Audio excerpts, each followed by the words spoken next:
Hello, ice cream friends. It's Chris with Slices Concession. Today we're going to talk about a little quick tutorial on Emery Thompson and their batch freezers.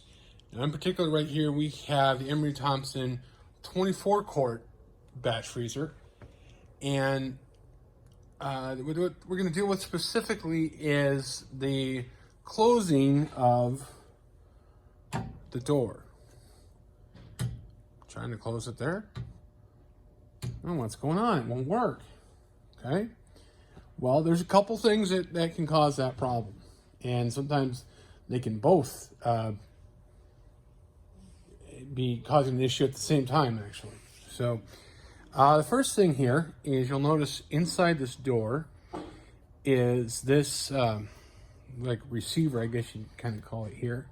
It's the best description I can think of for it. It's got a slot cut out of it, and then you've got this bushing, and this bushing is important so that the dasher in there can rotate, but that there's no metal-to-metal contact between the dasher and the door, because that can cause that metal to wear.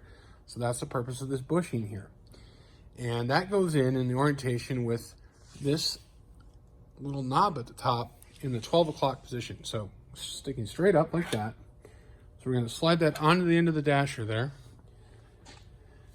And then we're going to shut the door, and like I was showing you before, what's going on? It won't close. So first thing you need to do is make sure that your knobs here, you see these knobs that hold the door shut, you want to make sure those are all out of the way. See, you can see for the most part those are, and then I'm going to come back over here to give you the sideways shot here. As long as you got those all spun out of the way, and what's probably happening here is you have to get your hand in there, and I just use a couple fingers, and you're going to kind of lift up on that bushing and kind of guide it into that slot there in the door.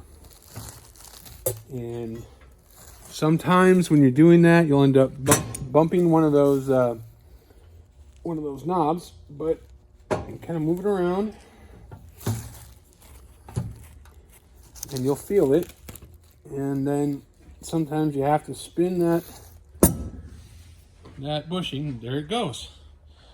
And then you go ahead and crank the knobs back down. So that's a little tutorial there on how to get all that to line up.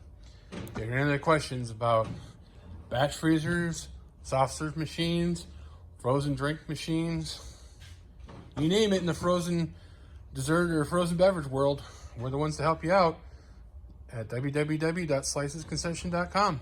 Thanks and have a great day.